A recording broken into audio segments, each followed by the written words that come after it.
We left in sort of a caravan. There was, as I recall, maybe 4 or 5 vehicles. And there was just a myriad of people. It was him, his attorney, detectives, myself, another agent or two. And we were driving around looking for this house because apparently he knew where it was at, but he only recognized the place by sight. In other words, he didn't know the specific address. So here we are driving around. It's snowing. It's very cold. We're looking for this house, and we're thinking, okay, here it goes again. He's playing games again. But I think it was a good 30 minutes after driving around that we actually located a place. And I remember thinking to myself, oh, well, wow, it looks like we're going to actually go into a place. And so we approached the house, and it was, he indicated it was on an apartment on the 2nd floor. So we climbed up these very icy stairs and whatnot, and the rest is history, as they say. So who lived in the house? Why was this in this house? My understanding is that, and I don't recall the gentleman's name, but my understanding is that it was a friend, and it's a plausible story where he asked his friend to store a suitcase for him. And when we did get the warrant and we went inside, my worst fears came true because I remember thinking to myself, please tell me that it's tucked away under a bed or it's in a closet and it's been in there, and that, please tell me it's not in the attic.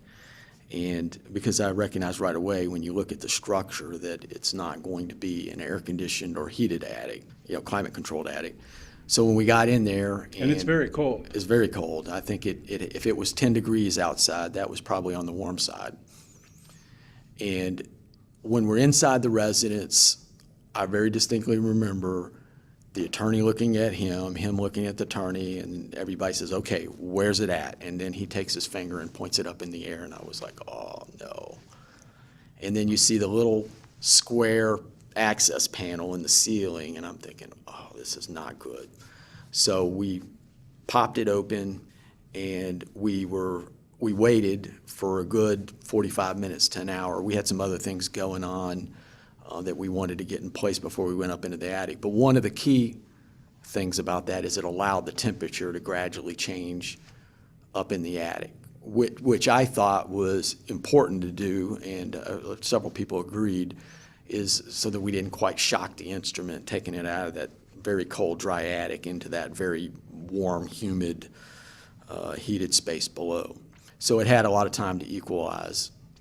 But you're still anxious because you don't even know if this guy's We don't even really truth. know if it's the real violin up there, which was partially my job, was to figure out whether it was the right violin or not.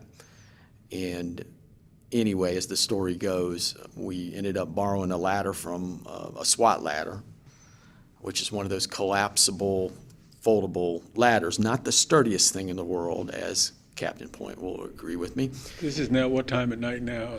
This is around, I would say, it's later in the evening, probably around 9:10 p.m. And anyway, so we put the ladder up there, and myself and a crime scene photographer went up into the attic. And, I remember getting up there and looking around and going, wow, this is not good. And it became readily apparent to me that what he had done is he had put the violin in a suitcase and had thrown it up through that access hole, and it was just laying the way that it landed. And even more importantly, when I opened up the suitcase, I could see that there was just a myriad of objects in there, belts, socks, shoes, just articles of clothing in there that made no sense whatsoever. And then there's this thing that's wrapped in a blanket, and I assumed that was the violin, and I could sort of feel it and tell that it was a violin. But obviously, that's not the place that we want to unwrap it and find out. So at that point, we decided, okay, well, we needed to safely bring it out of the attic.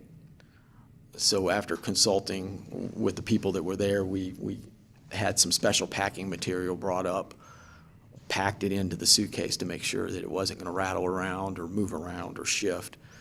And then, as I remember, there were no other people volunteering, so it ended up being Captain Point and I handling it. So I handed it down to him, and he He grabbed a hold of it, and I said, "You got it?" And he looked at me, "Oh yeah, I got it." And we. I wish we had filmed that entire exchange, because I just remember Dave is up in the attic looking down at me through this 2-foot square access hole. I'm standing at the bottom of the ladder. Now you picture the scene, there's probably 10 or 12 people in the house, Mr. Salahuddin, his lawyer, a couple FBI agents, some cops, a bunch of my detectives, one of my supervisors, and me. So it's a bit crowded in the house, and Dave's up there. He has this suitcase that he has to hand down, and somebody has to be at the receiving end of the ladder. And I'm looking around the room thinking, well, rank has its privileges. I'm the highest ranking person in this party, so if somebody's going to drop this thing, it might as well be me. Not only that, but I was also, as luck would have it, the tallest person in the room. So I was in a perfect position to stand at the bottom of the ladder as Dave was feeding it down to me. And literally it was just an inch at a time, and we were dialoguing back and forth. It's like, okay, it's coming over the edge. Okay, I see it. Almost like describing the birth of a baby here, just an inch at a time. And okay, I'm 6 inches away. I'm 3 inches. Okay, I have my fingers on it. Okay, I have control of it. You can let go. And just very, very methodically bringing it down. And I've been a cop for 20 years. I've been in fights, foot chases, been shot at a couple of times. I've never been so scared in my life, standing at the bottom of that ladder, watching this $5 million suitcase looming ever larger in my view. That was a that was a career moment right there, not soon to be forgotten. Yeah, and in my case, I mean, I've handled paintings that were in the millions and whatnot. So I've handled high-end art objects before. I think in my thinking, it was I didn't want anything to happen to it because, I'm thinking in my mind, well, it'll all get blamed on the FBI at this point. So anyway, no, that's just the way we drew it up. Yeah, that's pretty much the way we drew it up. But so after we got it out of the attic, we relocated it into the living room. And of course, everyone, the $1 million question. Keep going. We're at the police station. Oh, okay.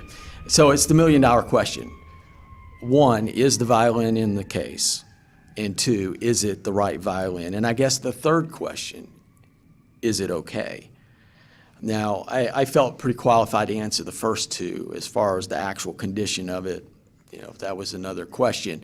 So we moved it into the living room. We very carefully, I opened it back up. We unrolled it. I examined it, and it became very clear to me instantly that was the Stradivarius, that was the Lipinski, based on the grain pattern on the backside and the known little identifying marks on the violin. It was clear that we had the right violin. And then to my relief, when I looked at it, there were no splits, cracks, or anything like that. So I took at that point, I was elated. I mean, I was absolutely happy to have it in the condition that it was. And then I looked at Jeff and said, yep, we're good, and he made the call.